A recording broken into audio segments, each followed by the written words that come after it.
코로나 확진자와 함께 있어도 코로나에 걸리지 않는 사람이 있는데 그 이유는 무엇입니까?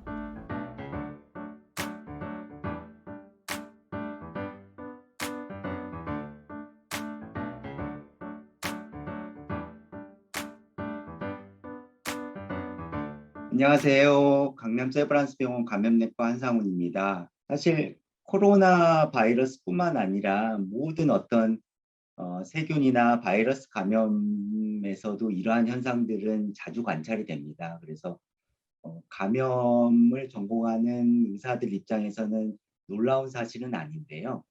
예를 들어서 상한 음식을 먹었다라고 했었을 때 똑같이 동일한 상한 음식을 먹어도 어떤 사람은 감염이 될 수가 있고 어떤 사람은 감염이 되지가 않을 수가 있습니다. 이거를 기본적으로 저희가 이제 숙주 요인이라 그러는데요. 환자 요인, 그러니까 환자가 가지고 있는 어떤 면역 능력, 외부로부터 침입하는 바이러스나 세균이나 병원체에 대해서 그 환자가 가지는 면역 능력을 가장 중요한 요소로 저희가 보고 있고요. 그 외에 이제 얼마나 많은 바이러스나 세균의 병원체가 들어오는지, 쉽게 말씀드려서 얼마나 많은 바이러스에 노출되는지, 이러한 것도 관련이 있을 수가 있고, 그리고 또 이제 자기가 예전에는 몰랐었는데 무증상으로 감염이 되어서 한번 노출이 되어서 자연적으로 바이러스에 대해서 면역력을 이미 자기도 모르게 가지고 있을 수도 있고, 이런 여러 가지 가능성을 생각을 해볼 수 있을 것 같습니다.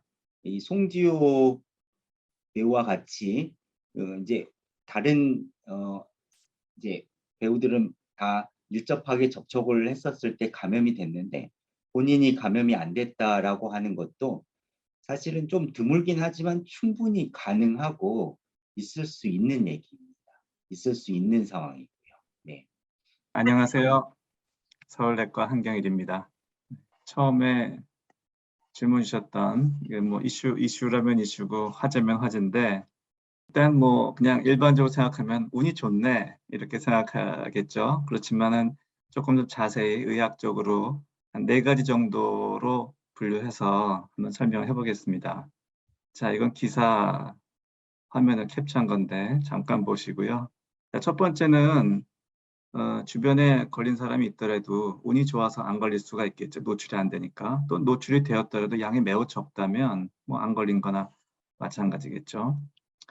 두 번째는 이제 이거 충분히 가능성 있는데 과거에 무증상으로 감염이 있었을 거고요. 그 다음에 그 이후에 자신도 모르게 회복되었다면 어느 정도 면역이 생겨 있을 거고 감염이 안 된 것처럼 보일 겁니다. 제가 이제 강조하고 싶은 것 또는 이제 좀 알려드리고 싶은 거는 3번째와 4번째인데 혹시 이런 얘기 들으셨어요? 감기 걸리면은 코로나가 덜 걸린다.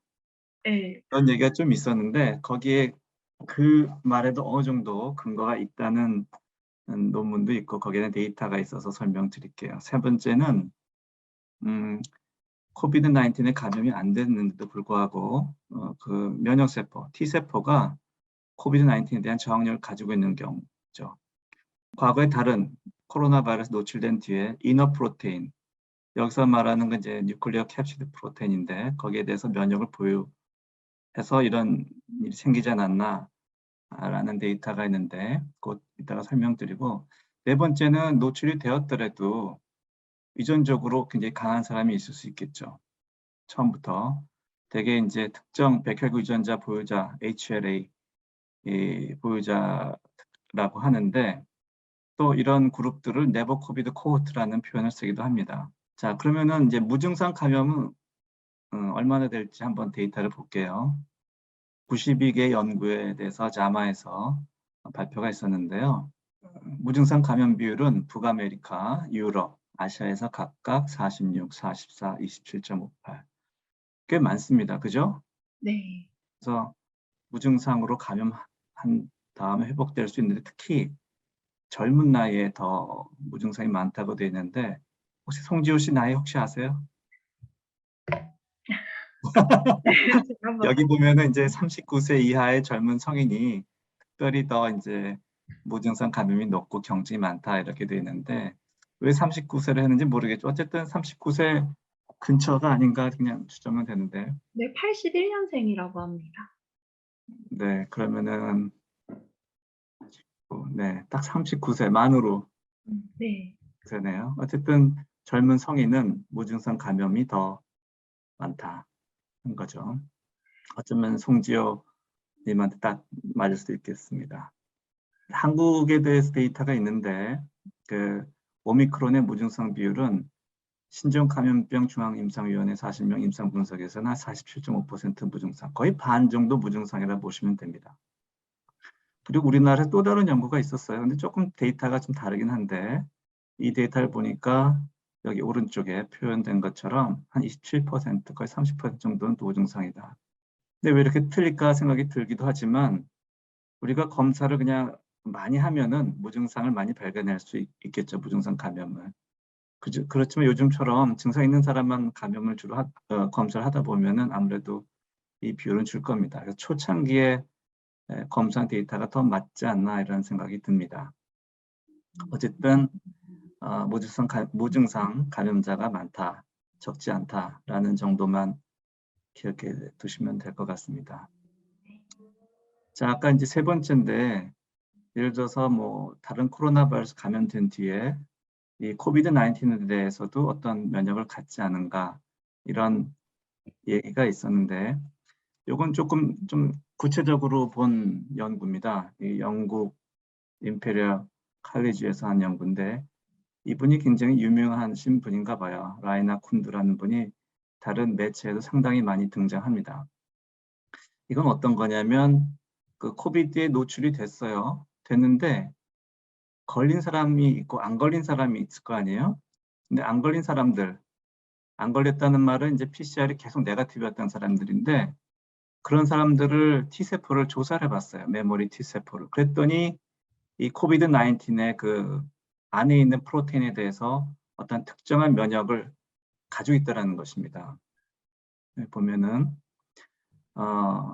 52명의 그 코비드에 노출된 사람들 조사했거든요. 근데 한 반은 이제 계속 PCR 네거티브였던 사람이고 반은 PCR 포지티브였던 사람인데 이 네거티브였던 사람이 그 메모리 T셀을 봤더니 뉴클레어 캡시드에 아주 스페시픽하다 그러면 뭐라 그러나 특정적인 그러니까 우리가 코비드 19의 그 안쪽에 있는 캡시드에만 반응할 수 있는 그런 T셀인데 인터루킨을 분배할 수 있는 T세포가 유의하게 높게 나타났다.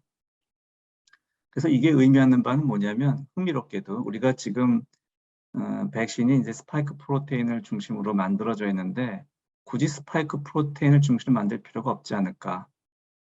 이 말한 대로 뉴클레어 캡시드를 엔티전으로 하는 그런 거 가지고 만들어도 충분히 예방 효과가 있지 않을까라는 그런 근거를 제시하는 흥미로운 논문이 되겠습니다.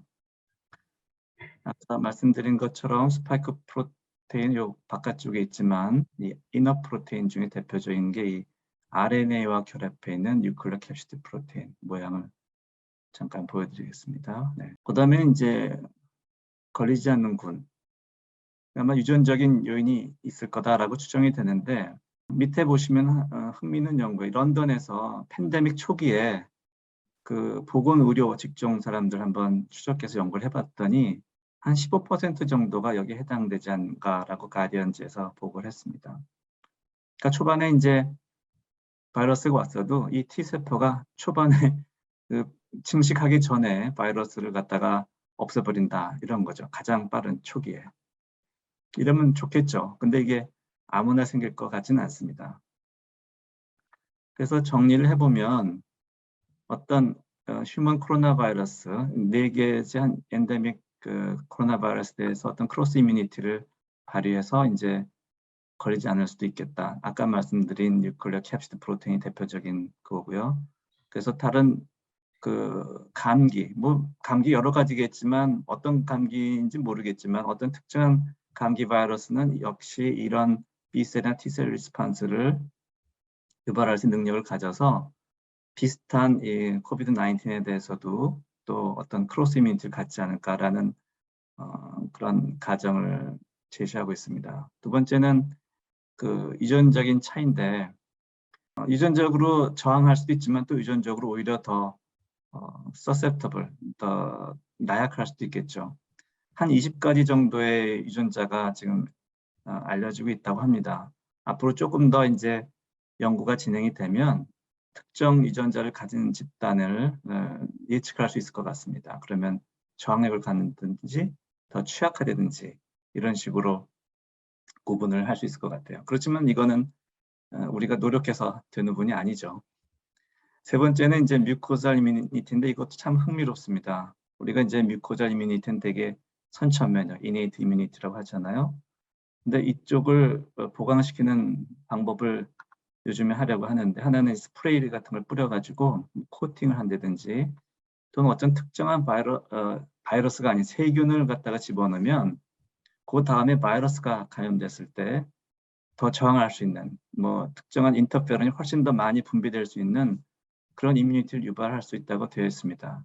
앞으로는 이 코에 뿌리는 예방 제제가 나오지 않을까 이런 기대를 해봅니다.